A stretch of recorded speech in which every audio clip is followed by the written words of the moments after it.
Hello, everybody. It's me, Bigfoot, Michigan Rob. It is Friday. It's November 11th, and it's time for another subscriber or emailer encounter or an experience. I got to tell you guys, hold on to your hats for this one. It's fantastic. Do I say that about a lot of my videos? Probably, because I think they're all good. But I'm going to tell you right now, my most popular video, Dogman Island, and I love it. I don't think it can be beat. This one, everybody, and let me know in the comments. I think it's going to challenge it for the all-time best. I don't know. Thanks for subscribing to Bigfoot Michigan Rob on YouTube. Please leave a like, leave a comment, share me out, subscribe if not already. Don't forget I'm on Thursdays and Tuesdays on my live shows. Thanks for all of you that bought my book, Bigfoot Michigan Rob Presents True Cryptid Encounters, Book 1 on Amazon. The link will be in this description. I can't wait to get started. It's going to be a long one. Kick back, relax, enjoy. I am Bigfoot Michigan Rob. The night that I will never forget was then when my 10-year-old son Jake came running into my wife Alex in our bedroom screaming, "Mommy, Daddy, there's a monster in my bedroom." The scream from my son both paralyzed myself. By the way, my name is Devin, and Alex, my wife.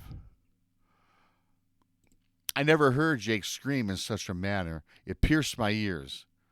I ran into Jake's room, looking around and saw nothing.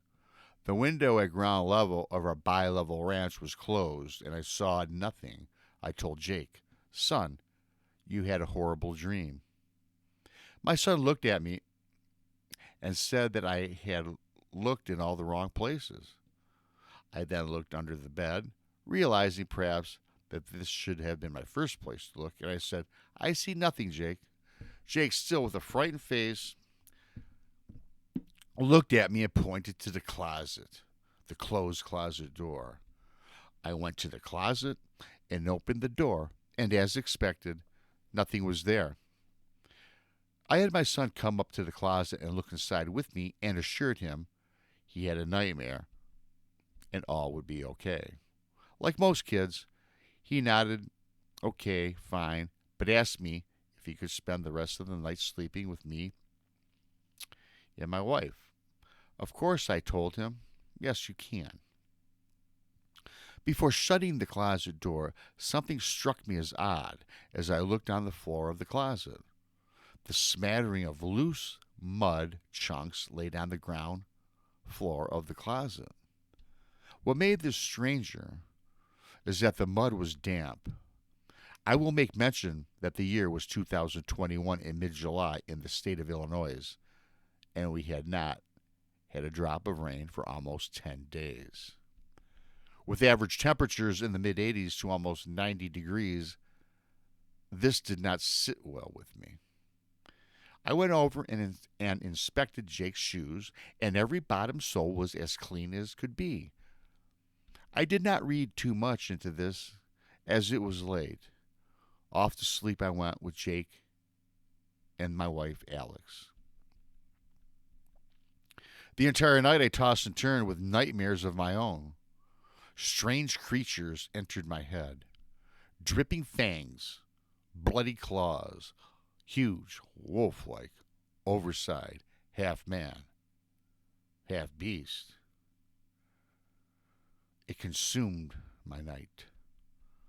I woke up in a sweat as I looked at the clock. It read 6 a.m. Both Alex and Jake were soundly asleep. Naturally, I had to laugh out loud to myself as my son from the prior night really had my wife and I spooked with his never heard before horrific screams from his alleged dream. These screams that he let out were terrifying. Never heard them ever. The crazy thought entered my head for a second that perhaps he was not dreaming. Perhaps this was not alleged. I skittishly laughed that off and made some coffee. Around 8 a.m., my wife Alex woke up and joined me on our back deck breakfast nook overlooking the woods that encompassed our property. I had already made a second pot of coffee as my mind was spinning with adrenaline, trying to figure out my son's nightmare with the fact that I, too, dreamt of monsters all night long. When Alex joined me, she looked rather haggard, dark circles under her eyes, and very, very dreary, almost as she had not slept a wink either. Alex spoke. Boy, Devin, he really got me going. I slept like shit. I asked what was the matter. She replied, Jake really spooked me last night. I had these strange dreams of like werewolves and dripping claws and fangs. I almost choked out my coffee and said, Are you fucking serious? She said, Yes, why do you ask? I then responded back to her that I had the same sort of nightmares myself and could not sleep either. We both kind of stared at each other in bewilderment. I then asked my wife if she had taken Jake out to the woods hiking near the stream. You see, the only place where mud possibly could have been brought into our home was along the stream's edge. She said no and asked me why. I went on to tell her that mud was found in his closet. Yet all of his shoes were as dry as an overcooked steak. Alex kind of shrugged her shoulders and said, Honey, that is so damn weird. I did not reply back. Jake got up about an hour later, and my wife prepared his daily breakfast of frosted flakes and one slice of toast. We are now sitting inside the kitchen when I asked Jake, About your dream last night, son. You spoke about monsters. What exactly do you remember? Jake started to reply and almost started to cry when Alex intervened and told Jake that it was okay and that he did not have to talk about his nightmare. Jake looked down at his cereal bowl, grabbed a spoonful of frosted flakes, then bit off a piece of toast, then replied, Mama, Daddy, it was a big bad wolf with big red eyes and said he was going to eat me and then eat my mom and dad.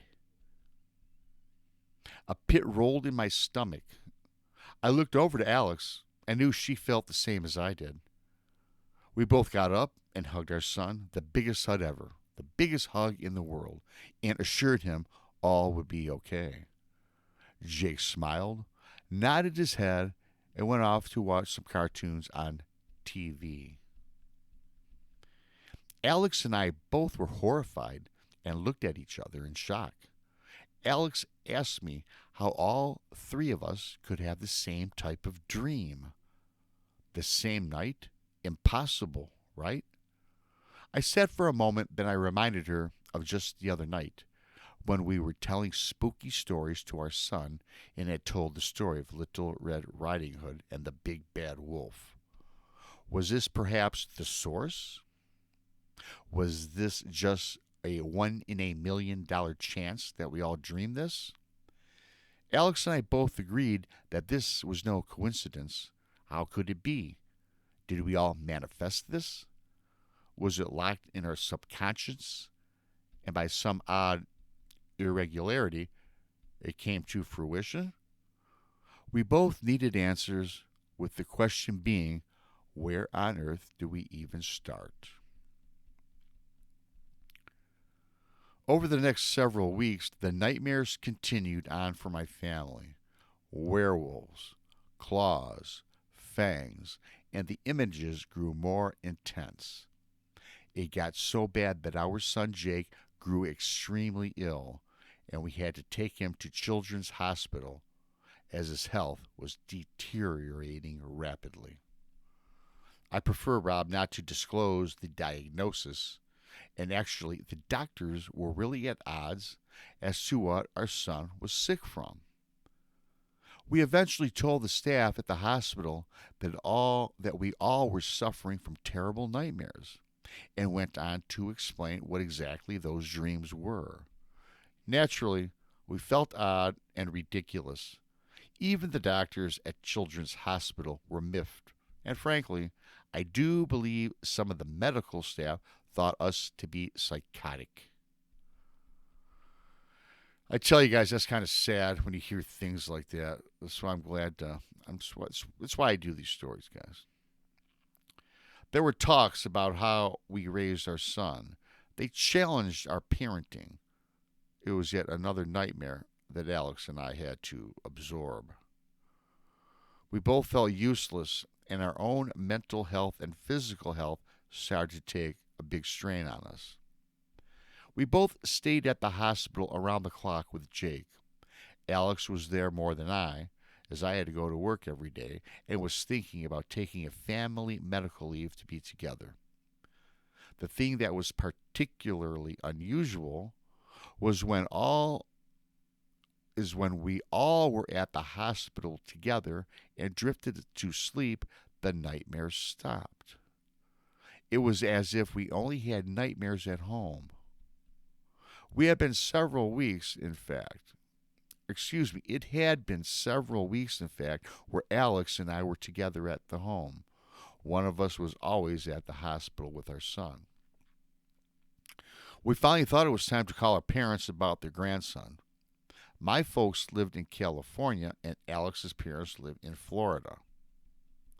We coordinated the flights with our parents to arrive together, as we felt this would be the best and easiest way to keep them all up to speed with what had been happening with Jake. We all met at the hospital, and Alex and I had told them everything about the nightmares, the unknown prognosis that baffled the doctors, and so forth. After all was said and done, our parents agreed that Alex and I had to take some time to be with each other, as we had not been home or spent any time together, which now was closing in on almost 3 weeks. So that's cool. The grandparents are down there now, and they want these two, Alex, the husband and wife, get together, spend some time alone from the hospital together, go back to the house, spend a day or two. So that was pretty cool, I thought. He goes on to say here now, reluctantly, we agreed and did feel a bit rejuvenated that all 4 grandparents will show nothing but love and spoil our son beyond his content, although in his frail state. And frankly, our parents were so very correct about the wife and I actually being alone together to speak on all of these events. It had been decided, Alex and I left hand in hand to go back to our home for no more than a day or so. Our parents would watch over Jake and told us they booked a hotel room not too far from the hospital so Alex and I could be alone, which frankly was a great gesture, if I'm being honest. Upon walking to our vehicle, an orderly of First Nations descent approached us.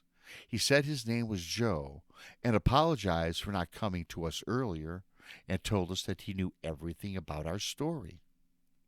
He knew everything about the nightmares and our son's condition. At first, Alex and I were taken aback. He said he was a shaman or some sort of spiritual figure and asked if he could visit our home. At first, I am like, I don't need a witch doctor or some phony baloney spirit guide involved. After all, it's all hocus pocus. My wife convinced me and said, Devin, what do we have to lose at this point? Reluctantly, I invited Joe to our home.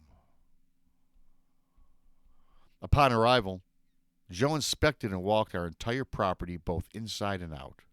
Then he reached Jake's bedroom. Jake's bedroom was unusually colder than the rest of the house. He went into the closet, pointed at the floor, and asked, where did this dirt come from? Throughout this entire ordeal, neither myself or Alex removed the mud, now dried up, almost like sand from Jake's bedroom closet. Excuse me, guys. I told Joe that we had no idea and forgot about cleaning the bottom floor in light of the events that had been unfolding. Joe replied, "This is the source of the evil." Alex and I looked at each other in disbelief. Before we could say anything, Joe immediately grabbed a pouch from his pocket and asked for a small broom to remove the contents from the floor. Joe then spoke. "You have to trust me, and I need to perform a ritual to remove what dwells inside, and it must be performed inside the house." I am speechless as my wife and I granted Joe's permission. We went to the living area where our fireplace was. Joe told us not to be afraid no matter what happens and not to run. We needed to bear witness to what was to unfold. Joe stoked a fire and dispersed the contents into the fire. He began to chant from an unfamiliar tongue towards, again, the open fire in the home. After about 10 minutes, manifesting from the fire was the image of the wolf-like beast that we all had nightmares about. It got bigger and bigger. Alex and I are terrified, but standing our ground as Joe had told us to do. The beast-like apparition is out of the fireplace by 4 or 5 feet and starts to rise to the ceiling. It left out a horrific scream and dissipated into smoke, and eventually it faded away. Joe looked at us and said, "Your worries are no more, for he is cast away." My wife and I can't speak. We are in shock and disbelief. Then Joe said, "Go to your son." We left the house and went to the children's hospital. We were immediately greeted by our parents, smiling, happy faces, as well as the staff, all filled with glee. We were immediately rushed into Jake's room as he sat upright and looked as healthy as the day was bright. One of the doctors said that in all his years, he had never experienced anything like this.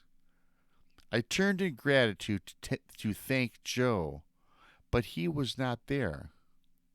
I asked the staff if they saw where Joe had gone. They replied, "Joe who?" That, Rob, is a story for another time. Gratefully, Devin. Okay, everybody, what did you think about that one?